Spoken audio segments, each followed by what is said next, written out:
Hi guys, स्वागत है आपका सतेंद्र ITI के डिजिटल लर्निंग क्लास में। मैं दिनेश कुमार आज आप सबों के लिए लेकर आए हैं लॉजिक गेट के एक नए टॉपिक एक्स और गेट में, जिसमें हम लोग जानेंगे कि एक्स और गेट का क्या इनपुट होता है और कितना आउटपुट होता है, इसका पिक्चर किस प्रकार से बनाया जाता है। तो सबसे पहले हम देखते हैं इसका पिक्चर को।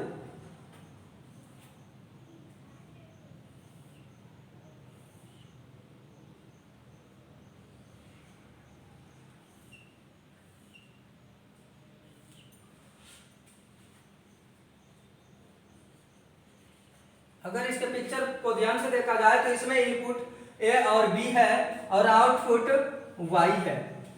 तो आप इस पिक्चर से देख सकते हैं कि जो एक्स और गेट होता है इसमें इनपुट हमेशा दो ही होते हैं, इसमें दो से अधिक इनपुट नहीं होते हैं।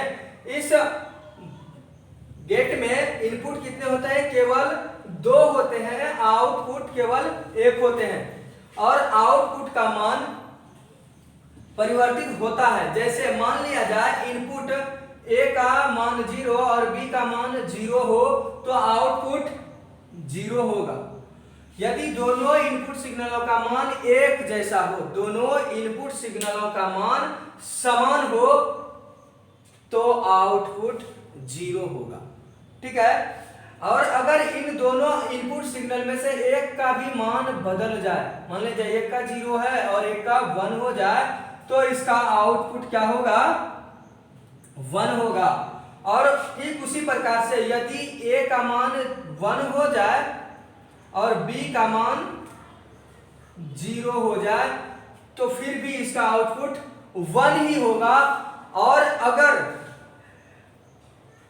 एक्स और गेट में दोनों इनपुट यानी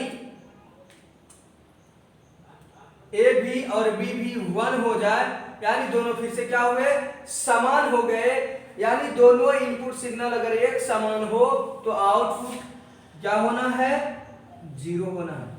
तो इसका अगर हम तुलना और गेट से करें तो बिल्कुल ही अलग दिखता है, क्योंकि और गेट में ऐसा कुछ भी नहीं होता था और इसी कारण से इस गेट का जो प्रयोग होता है डिजिटल इलेक्ट्रॉनिक्स डिवाइस में अधिक किए जाते हैं, क्योंकि इसका आउटपुट सिग्नल और बाकी सभी गेटों से अलग होते हैं। बहुत ही ये अच्छे आउटपुट प्रदान करते हैं, इसलिए इसका प्रयोग हम लोग कहाँ करते हैं? डिजिटल इलेक्ट्रॉनिक डिवाइस में, जिसमें हम बाकी और भी गेट्स का प्रयोग नहीं कर सकते हैं।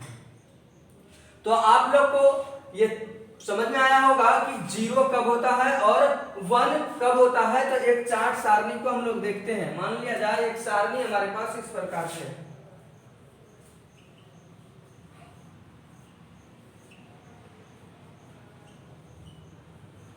इनपुट और आउटपुट।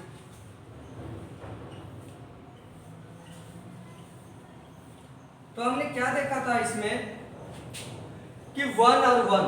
तो सबसे पहले हम देखते हैं, मान लिया जाए ये A है, ये B है और ये Y है।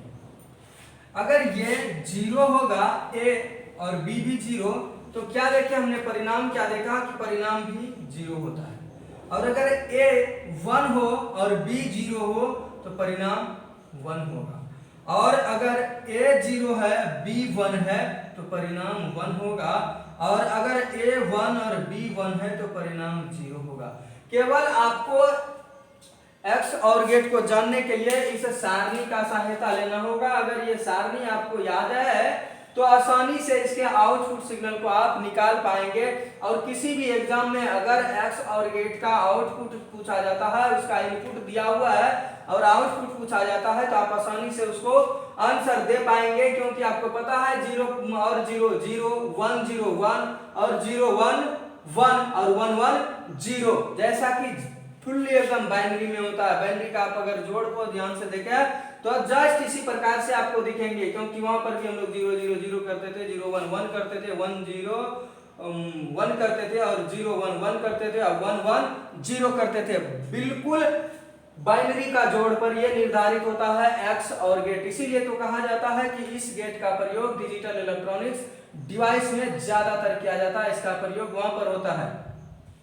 और इसमें कंडीशन क्वेश्चन कई बार हमारे क्षेत्र में पूछा जाता है कि इसका इनपुट से ज्यादा रिलेटेड क्वेश्चन नहीं होता है आउटपुट से, कि आउटपुट 1 कैसी स्थितियों में होती है, इसका एक्स और गेट का आउटपुट 1 कब होगा, इसका आउटपुट 1 कब होगा।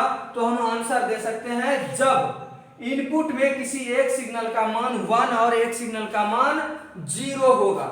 जब किसी एक सिग्नल का मान क्या होगा 1 और एक सिग्नल का मान 0 होगा तो आउटपुट क्या मिलने लगेगा, हमें 1 मिलने लगेगा। अन्यथा सभी परिस्थितियों में इसका आउटपुट 0 होता है। तो आज हम लोग समझे एक्स और गेट को, इसको हम लोग एक्स और गेट भी कहते हैं। अगर ऐसा कहीं लिखा हुआ मिल जाए तो आप कंफ्यूज मत होइए कि ये कोई और भी गेट है, बस ये और ये दोनों समान गेट है। तो इससे हम लोग आज परिचित हुए एक्स और गेट से, और उसका पिक्चर को भी देखें, क्योंकि कई बार एग्जाम में ऐसा पिक्चर दिया जाता है और नाम पूछा जाता है इसका नाम क्या है, तब नाम भी आसानी पूर्वक दे सकते हैं। और अगर इनपुट पूछ ले या आउटपुट पूछ ले तो हम किसी को भी आसानी से हल कर पाएंगे। तो आज हम लोग एक्स और गेट को जाने, नेक्स्ट क्लास में हम लोग नेक्स्ट टॉपिक को लेकर आएंगे। आज के लिए बस इतना ही, धन्यवाद।